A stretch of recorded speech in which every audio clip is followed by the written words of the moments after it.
Have Disney delivered in episode 3? Or have they made things worse? In this episode, I'm going to break down episode 3 of The Acolyte and assess the episode's overall ranking. Let's explore whether episode 3 of The Acolyte fulfills the audience and what effect it's had on the binge watching rankings to justify your next binge watching session. My name is Matthew Sava with Binge Watcher. Let's jump right into the video. Episode 3 of The Acolyte transports us to the past, finding ourselves on a mysterious planet. The journey of two sisters begins as we learn of the events that have taken place and lead to the present day plot. Let's start by examining the coherence and clarity of the plot. How well does The Acolyte lay out the next phase of its story? And is it easy to follow? Now, this episode is completely dedicated to being a flashback episode. We're introduced to the witches on a new planet that we're introduced to, Brendok. And this is really good, and I do like this because already so quickly Disney are looking to bridge the gap between the understanding of the plot for the audience. And in my last episode, reviewing episode 1 and 2, that was one of the lingering questions. So I like that they've done that. It's bridging that gap for the unanswered question in why have these events from May now starting to take place because of certain things that have happened in the past that we don't really know about. So with that respect, the purpose of this episode is meaningful. And the other good thing that I like that they've introduced this episode so early in the series is because they've provided that clarity into the audience really early on. So we're not getting all the way through to maybe the last couple of episodes where we're still wondering what has actually happened. They could have really dragged it on. I think they've done that on purpose because there are a couple of plot twists that are going to come later down the line in the series. So I think for clarity and coherence, I think they've done well. Whether or not they've executed right and delivered, we're going to come to that later on. So the score for this section, coherence and clarity, out of 5, it's going to get a 3. Moving on, let's talk about the originality and engagement of the storyline. Does episode 3 of The Acolyte bring something new? And does it keep you hooked from start to finish? Where do I start? I just want to point out that I was trying to be as positive as I could be for Disney and the hopes that Star Wars had some sort of life left to give, but boy have they let me down. And to the fans who commented, I hear you, but it was a case of trying to be as positive as possible. It hooks me 50-50, maybe even 60-40, and that's coupled with confusion. The only reason that I would say that I was hooked was because of what I mentioned earlier, where they're taking it back to uncover and present the events that have taken place leading up to the actual plot of this whole series. Where I'm confused, step outside of the story for a minute, I am very confused by how, from what I reviewed in episode 1 and 2, I mentioned that they have a gradual approach to the development of the characters, and it's almost like that's gone completely out the window in this episode. They've tried to do it, but they've only really focused on an even smaller select few of characters, and even that I'm puzzled by what they've done. If we dive deeper into that, right, it's interesting yet confusing. And I know some of you are going to challenge me on when I say the word interesting, but when I say interesting, I mean the facts that surround the story. It's interesting because they're looking back and taking us on that flashback journey towards what happened with May and Osha and Sol, as well as the other Jedi. What's really confusing is what they've now opened themselves up to. Purposefully or complete mess up on their side, the creation of Osha and May themselves, which now, if you think about it, they've created this episode and dedicated it to being a flashback to answer a burning question, a lingering question, to only couple it with 4 or 5 more burning questions. And again, this is completely decoupled from episode 1 and 2. And what I mean by that is that in episode 1 and 2, if there was any confusion, like I said before in that episode, they would cover themselves and bring that audience back into the fold. My only observation here is that they must have done this on purpose. If they haven't, and now I'm not going to be hopeful, I'm going to stay completely on the fence. Have they caused their own self-destruction in this? Now, my next point, if we explore if they've done this on purpose,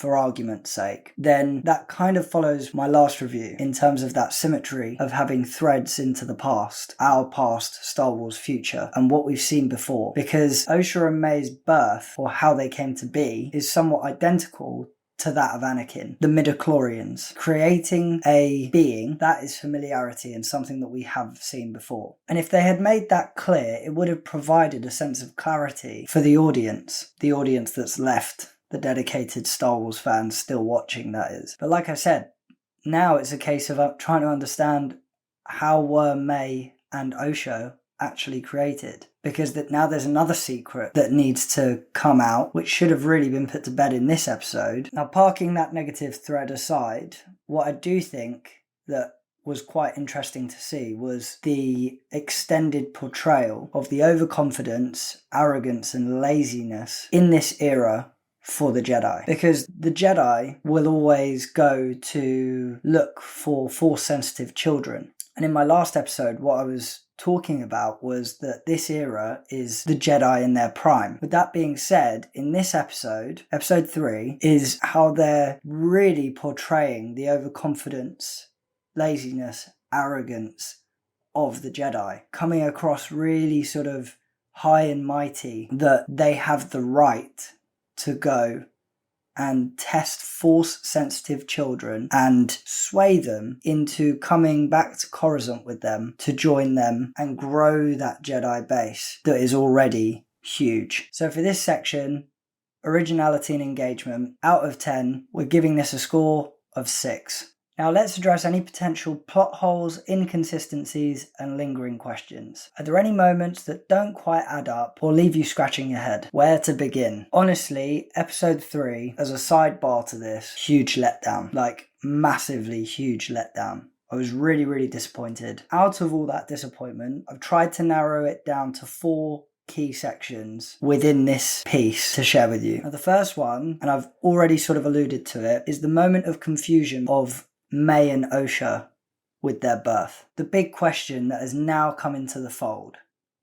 They've answered one question and thrown a load more questions into the fold. This is a huge one for me. How were the sisters made? Is it something that we're going to find out, or is it not? Because there's one or two paths. One is that it's the midichlorian path, and the other is, and the one that I don't like, is that there's now this secret to their birth, which was also alluded to after the sense of midichlorians, because there's a moment where they're sort of asking around how they came to be, and they being the Jedi, and that's when you sort of piece it together because of that connectivity that you have into future Star Wars, past Star Wars for us, being that Anakin was midichlorian created. Maybe this is the same, but later on in the episode, there's now this secret within the witches. So I literally have no idea. And I'm not surprised if you guys don't either. Now, the second point on this is that it feels like something is missing. And I don't mean what I've just talked about. I mean that they have used this episode purposefully to be flashback, to fill the gaps, which is great. But what they've now done is that it just completely feels like something is missing. Like, those Jedi didn't really do anything of that magnitude to warrant what this plot is about, which worries me, because each one of those Jedi masters have been holding on to all this guilt for so long. And there is one specific one, I'll be spoiling it if I end up talking about it, but all of them are holding on to severe guilt. And for me, what was covered in episode 3 does not warrant, for me, that level of magnitude for them holding on to that level of guilt. So I'm actually struggling to grasp how the Jedi can feel that level of guilt, because the Jedi are known for going to recruit Force-sensitive children. They didn't do anything out of the ordinary for them that warranted a response that happened naturally. I get it. If you're going to take a child away from its mother or father, they are going to feel some type of way about it. So it's not like the Jedi did anything that was unexpected, out of the ordinary, like I said. So that for me is a bit of a missing link that they need to cover off, which I don't think they will. I really don't think they will. Now, the third piece is to do with how the witches in the episode met their fate. Now, even though Disney have taken us back to answer and unveil a pinnacle point that has led to the reasoning behind the plot itself, they have under-delivered on a major piece. And for those of you who have watched it, you'll know what I'm about to say. And for those of you who haven't watched it, it will make sense if you even go and watch it. But the burning question here is, how exactly have such a large number of witches met their fate in that way? It just doesn't make any sense to me. At all. And the final one is to do with the lingering questions. And there are definitely lingering questions. Why did the Jedi involved feel such high level of guilt? The next is, what is the clarity of May and Osha's birth? How have the witches met their fate in that way? What is the backstory to the Jedi's pursuit into May and Osha? Why so many of them went there, I don't understand. And why were they pursuing them for so long? And obviously the one that still remains is, who is the Sith behind the mask? But that one, surely we're going to find that out. But that's just one that's maintained. So for this section, the plot holes, inconsistencies, and lingering question section, we're going to score that 4 out of 10. Finally, here's the overall tally for the plot and storyline of The Acolyte. How does this section for episode 3 rank? Overall, for the plot and storyline, out of 25, this gets 13. But let me know your thoughts down in the comments. Make sure to smash a like if you enjoy and subscribe to the channel if you're new. Now that we've covered the story, let's talk about the characters. Starting with the depth and realism of the characters. How well were they crafted in The Acolyte? So the standout character development for me is May, Osha and Sol. Still remains to be the standout characters. But what they've done in this episode is they've added another layer of depth by taking it through this flashback episode. So episode 1 and 2, they've built the foundations. Now they've added a little bit more depth into that. And the other piece that's really cool is that we get to see Undara, Torbin and Kel Naka get more screen time. With May, what we know is her objectives from the trailer, episode 1 and 2. But now with episode 3, we've got that clarity into her personality, how she was when she was young. And that has given us further insights into her motivations into present day. With Osha, we now have that clarity and insight into the events that led up to her beginning her Jedi training. With Osha, we have a deeper level of knowledge into the events leading up to the beginning of her training into becoming a Jedi, as well as a deeper set of knowledge into why she left and what she can't get over. The relationship between Sol and Osha that I mentioned in my previous episode, we now also have a little bit of clarity as to why they have a strong bond, because Sol is seeing a reflection of himself within Osha. What I was really excited about, moving on to another really cool relationship, is between Jedi Master Kel Naka and Osha. Osha having a natural and organic attachment to Kel Naka. However, even though it's an interesting connection, it was severely poorly delivered. I mean, I'd bet my bottom dollar that we're going to see them when we fast forward to the future, coming together, and what they poorly attempted to do in this episode with bridging their relationship together is going to look really, really bad. Because they didn't build anything. There was nothing. It was just pointless. They might as well have cut that 5 minutes, 2 minutes, whatever it is, out and just leave it alone. There are 2 new characters that we get to see in Mother Anissa and Mother Corel. Now, they are the 2 leaders responsible for the Society of the Witches, and they are the mothers of May and Osha. And the thing that you can sort of start to see in this episode is good and evil, yin and yang, Osha being good and light, May being bad, cunning and dark side, Mother Anissa being that balanced figure but leaning more towards the light, and Mother Corel leaning more towards the dark. And those 2 mothers are reflected within May and Osha. And I feel that if it's one of them, both of them, they are going to have a huge part to play in the episodes to come within the series. I do think with this episode 3, we do now have a deeper understanding of the characters in May, Osha, Sol, and the two mothers. So for the depth and realism section, the score out of 15 is going to be 5. Now let's highlight any standout performances and evolutions, character arcs, and predictions. Who really shines in this episode, and what are my predictions for them? Now, based on episode 3, my ones to watch have definitely taken a slight change. For me, it's still going to be May, Osha, and Sol, but I'm going to make 2 additions: Mother Anissa and Mother Coral. But the one out of the ones to watch for me is now going to be both May and Osha. In my last episode I said just May. I do think that both of them have an interesting part to play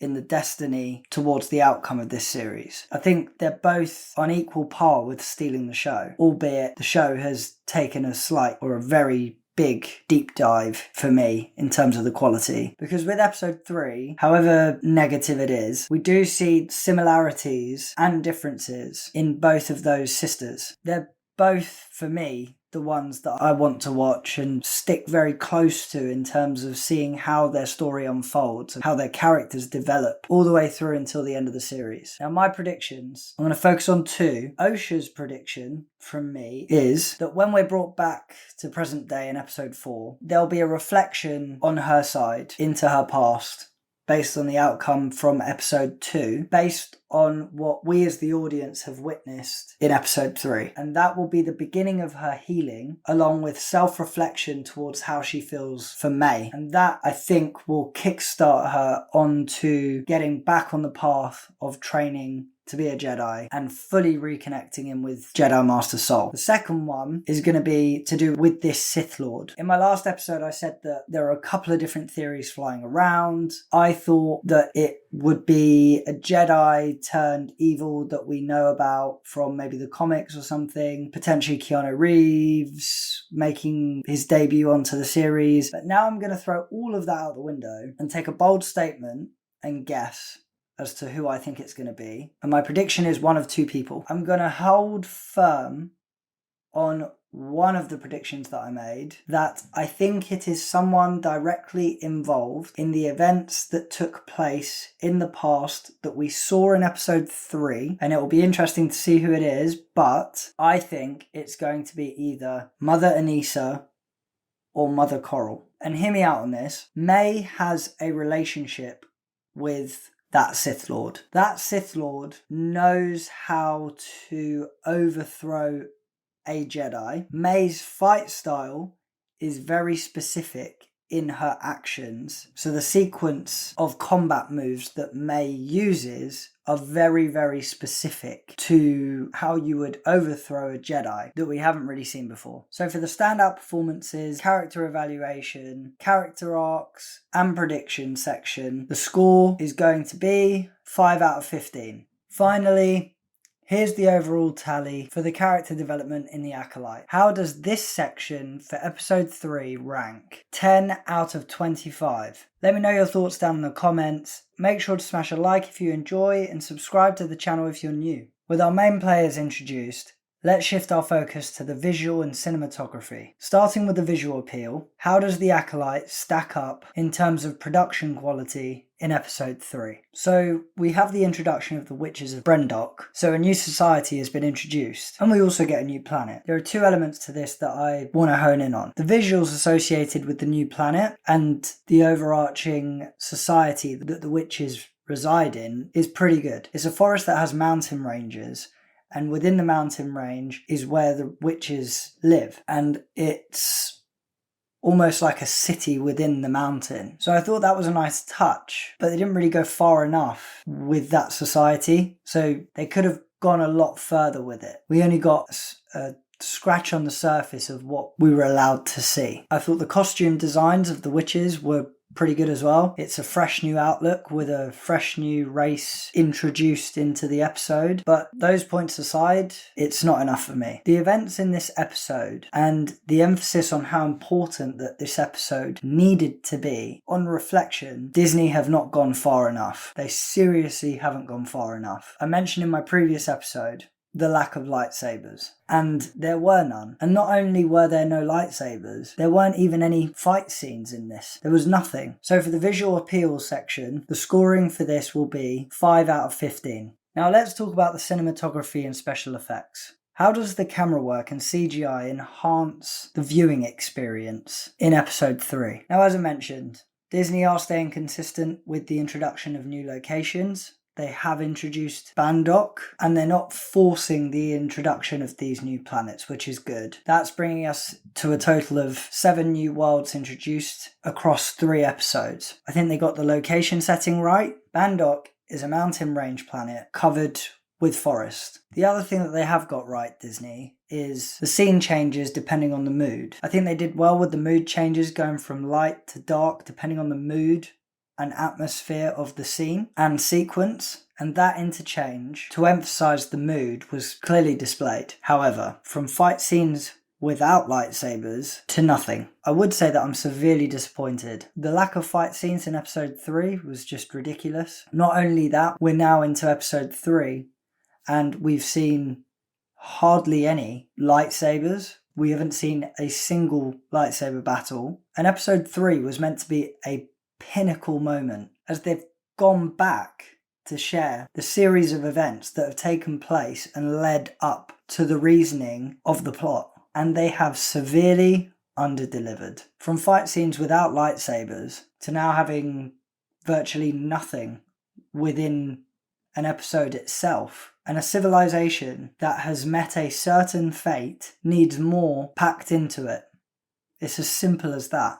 My last point on this is to do with the CGI. What's crazy is in the last episode that I did, I gave them praise. I gave Disney praise for how well they had done. And now we get the introduction of a new character, a witch called Elder Jalen. And I want to be very clear, it is completely the opposite what I'm about to say in comparison to my first episode. And I said that when you watch The Phantom Menace, it's so obvious that Jar Jar Binks is CGI'd. In episode 1 and 2 of this series, they did really well and they clearly invested. In episode 3 of The Acolyte, with this specific character, it couldn't have been more obvious that this character was CGI'd.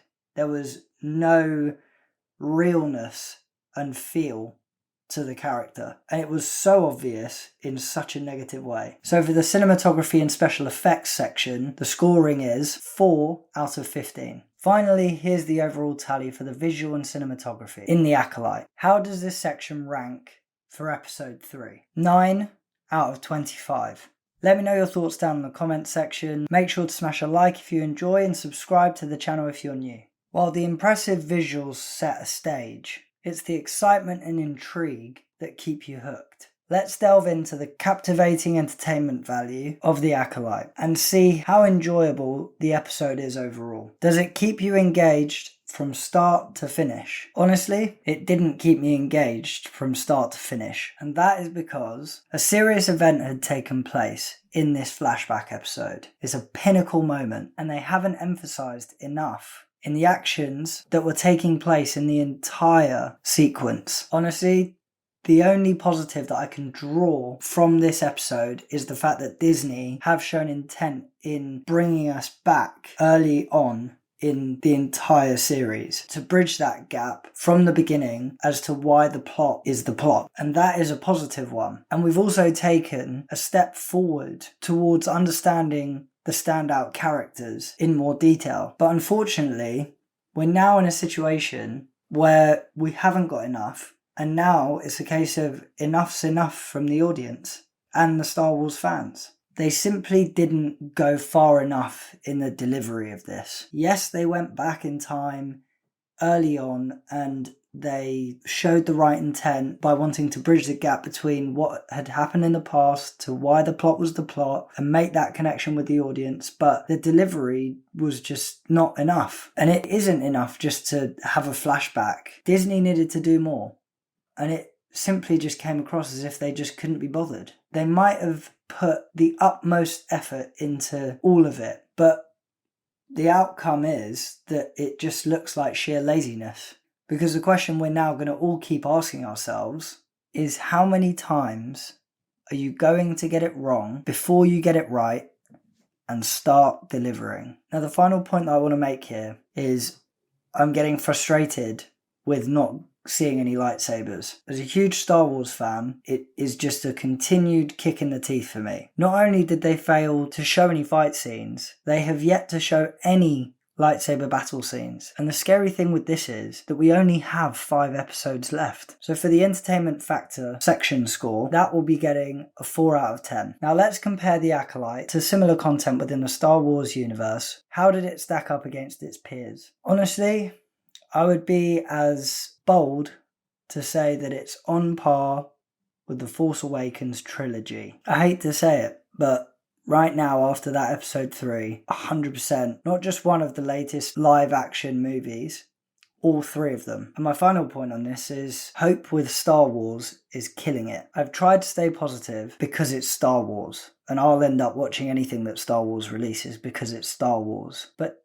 Disney continue to disappoint. I said in my last episode that the pressure was on because they've got so much wrong with the Star Wars universe and what they've released. And this was their opportunity, but they have now officially killed it. Now, yes, okay, there's positives, but if the series was to end today, how satisfied would I be? Not really.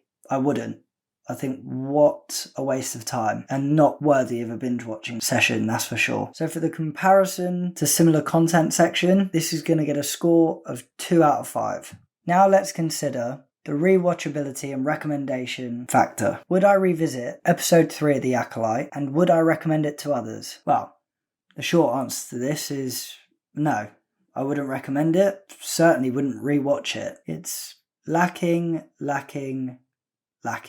It's a disappointment. It's lacking overall in a multitude of different areas. To name a few, furthering the backstory, but why are so many of the Jedi going to recruit May and Osha? It's standard practice for them to go, as I've said, to go and find Force-sensitive children.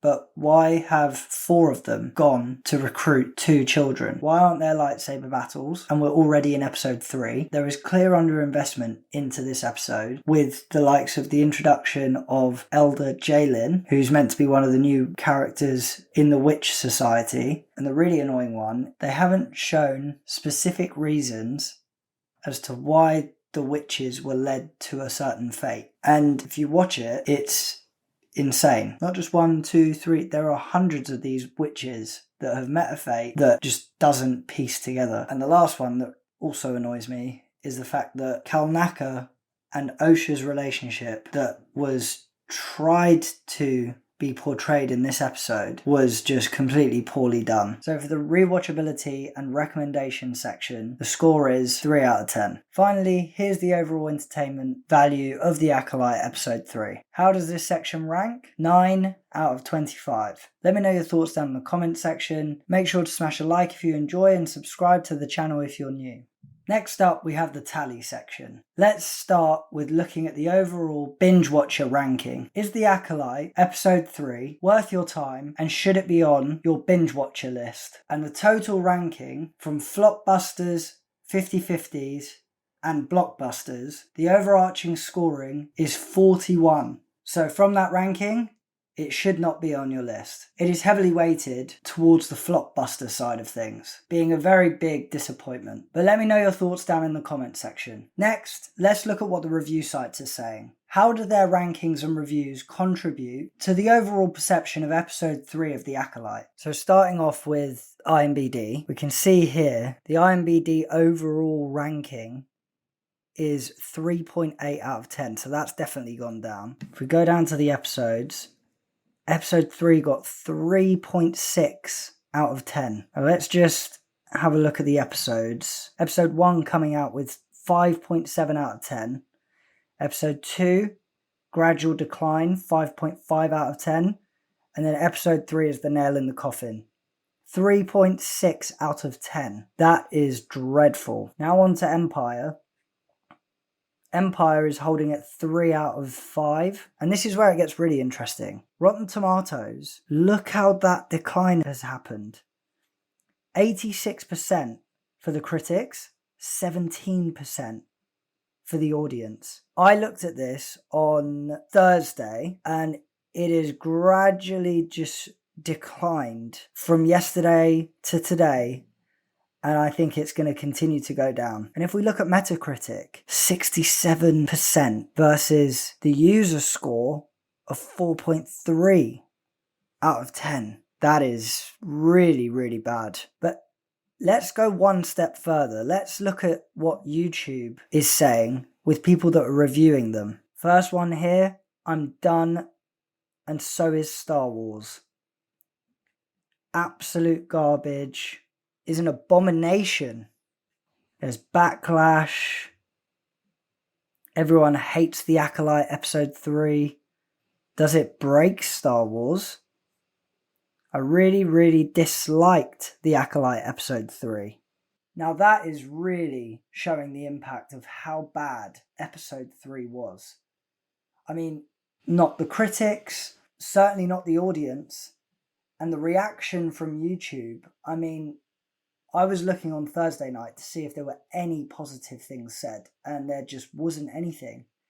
But when I looked on social media, there are very, very few that have actually said that they like it. The majority of them dislike it, hate it, use the words that Star Wars is destroyed. So God knows how they're going to recover from this in episode 4. Moving on, let's turn our attention to the audience feedback. How are viewers reacting to episode 3 of The Acolyte? And do their opinions align with the critics? Now, from what we just saw, it's quite interesting when you look at Rotten Tomatoes and you look at Metacritic, how there's a gradual decline.